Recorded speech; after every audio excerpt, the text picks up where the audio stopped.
This is Sarah Jones on the Politicus Pod for Politicus USA's The Daily. It has been a shocking and dismaying week for our national security, and now Republicans are kicking Representative Adam Schiff off of the Intel Committee, in part because, in my opinion, because he is an expert on dealings with Russia. Schiff said on Wednesday, "I could just say that Mr. McCarthy's rationalizations, justifications keep shifting. The cardinal sin appears to be that I led the impeachment of his master in Mar-a-Lago for withholding hundreds of millions of dollars in military aid to Ukraine, a nation at war with Russia, in order to extort that country into helping Donald Trump's re-election campaign. We proved those facts and got the first bipartisan vote in the Senate in history to remove a president. Kevin McCarthy calls that a hoax.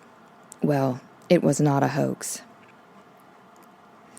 Indeed, in the last week, ex-FBI counterintelligence chief in New York, Charles McGonigal, was arrested for allegedly working with the Russian oligarch Oleg Deripaska, whom he was supposed to be investigating.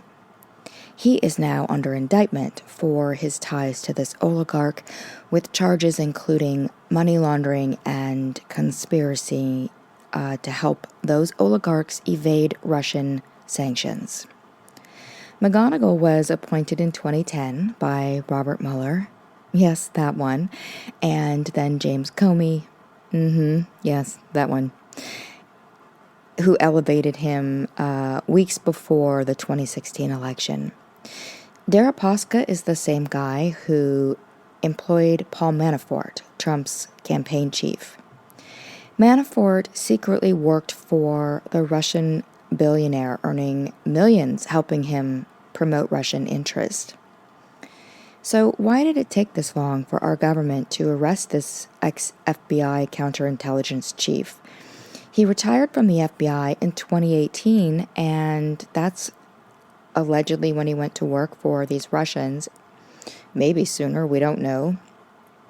But it's 2023 now. That's a long time. And that rather astonishing discovery of a former FBI chief who seemingly betrayed his country to Russia didn't happen in a vacuum. And globally, this story is, quite frankly, very disconcerting. In the past week, there was a shocking accusation by a whistleblower that M15 refused to investigate a Russian spy's, quote, infiltration, unquote, of the conservative Tory party in Britain. News that a vast cache of hacked emails showed that under the leadership of Rishi Sunak, the UK Treasury issued special licenses in 2021 to let the oligarch override sanctions and launch an aggressive legal campaign against a journalist in the London courts. The UK government helped the boss of Russia's murderous mercenary army to circumvent its own sanctions and launch a targeted legal attack on a British journalist. Rishi Sunak has been the Conservative Prime Minister since October 2022, when the head of lettuce lasted longer than Liz Truss. He previously held 2 cabinet positions under Conservative Boris Johnson, and also the European Court of Human Rights is demanding a response from the British government over a legal claim by opponents, accusing it of failing to investigate alleged Russian interference in elections and referendums like Brexit. So the thread between all of these stories is Russians to conservatives, Russians to conservatives, Russians to conservatives. And now, Timothy Snyder, a Yale professor whose course on Ukraine I'm watching on YouTube and highly recommend, put the Russia story in badly needed context. And the full thread is below the sources on our Substack, but for the podcast, I have picked out a few pertinent paragraphs to the issue that we're discussing, but I do recommend that you read the whole thread if it's of interest to you. So here are some of his points.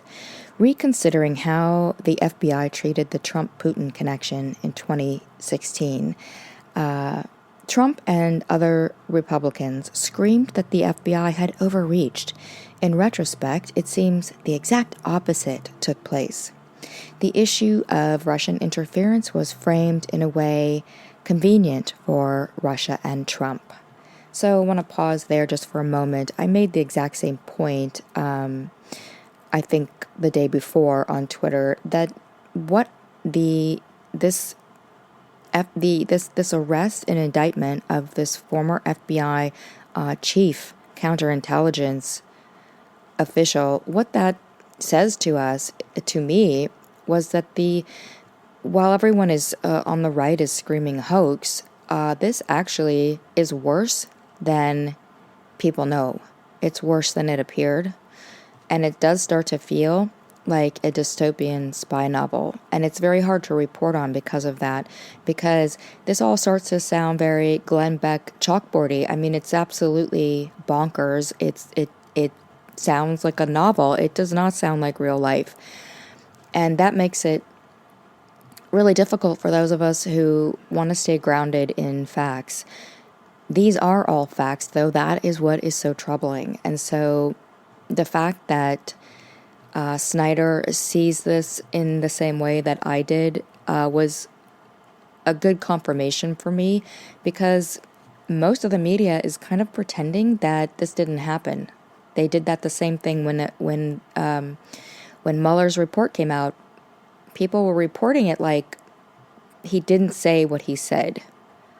But he did say that these contacts happened, but that he didn't feel that they could prosecute because they couldn't prove that the Trump campaign knew this was illegal. That wouldn't work for anybody else in this country. That was very strange. And I will remain grounded on the fact that is strange, without casting aspersions on anyone or, inferring motives. That is not how the law works for others. So back to Snyder's points.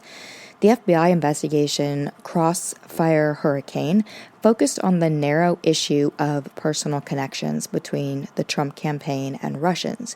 It missed Russia's cyber attacks and social media campaign, which, according to Kathleen Hall Jamieson, won the election for Trump.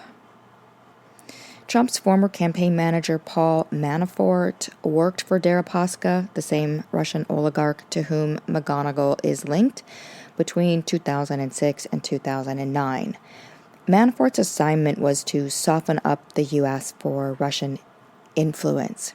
He promised a model that can greatly benefit the Putin government.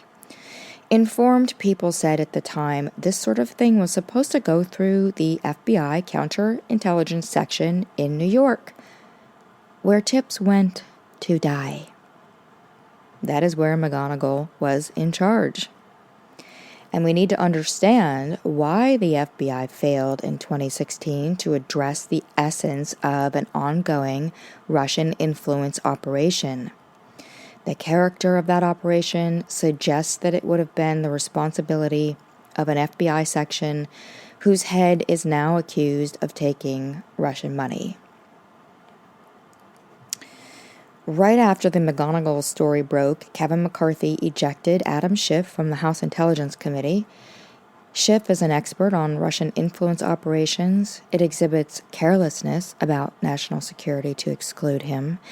It is downright suspicious to exclude him now.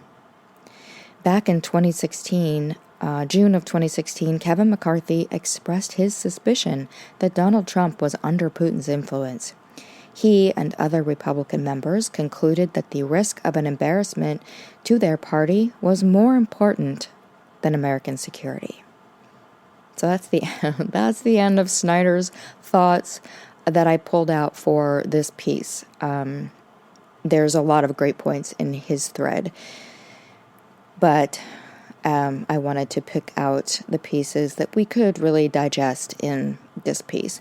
Schiff told the Council on Foreign Relations in April of last year, "I think Russia is a declining power, but like a lot of wounded animals, it's still very dangerous." So my message to you is, don't be gaslit anymore. I'm not going to let myself as a journalist be gaslit anymore. I really did. I was reporting on the Russian interference before the 2016 election results. So in the months leading up to it, as certain people who were experts were raising awareness of this issue.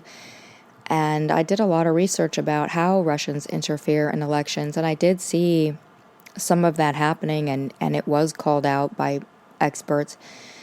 And it seemed pretty nuts, at the time.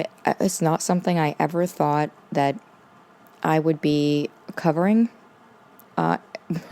American politics. It just was really out there, and yet I couldn't ignore that there were facts. And I told myself at the time, don't ignore facts just because they seem crazy. Mark this down, because it may come back at some point in history, and I don't want to have been a coward. I want to have said, this is what I see. And I did say that, and I was gaslit along with many of you for a long time about it. But now we are starting to see, not just here in the United States, but globally, that actually this did happen. It was a pretty effective campaign, and it seems to be ongoing, and that is very troubling. Russia is a danger to Western democracy. That is a fact. They've been working hard to undermine the United States of America, and Republicans from leadership on down have been willing to help them. Those who might be doing so unwittingly certainly have had every opportunity by now to know better. Those who have simply remained silent are also now complicit. In 2019, a Senate investigation determined the congressional probe into the National Rifle Association's relationship with Russia shows a U.S. tax-exempt organization working as a conduit to provide Russian officials access to Republicans, with the quid pro quo of lucrative personal business opportunities. I pointed out then, looking for that quid pro quo Republicans claim doesn't exist. Here it is, but with the Russians and elected officials of the NRA variety. And since then, Russia has spent millions spreading anti-vax conspiracies just to harm small d democracy, including paying influencers to lie and fearmonger about vaccines. Republicans and conservative activists mock journalists who bring up Russia because they want to shut down this discussion. But this discussion needs to be had. We all need a government that actually puts America first. But the Republican Party is currently not on board with that most basic and primitive premise of patriotism. This is Sarah Jones on the Politicus Pod for Politicus USA's The Daily. Please do, if you are tired of billionaires controlling the news you see and you want to support independent news that puts the people first, please do subscribe to our Substack. Thank you so much, and I look forward to talking with you soon.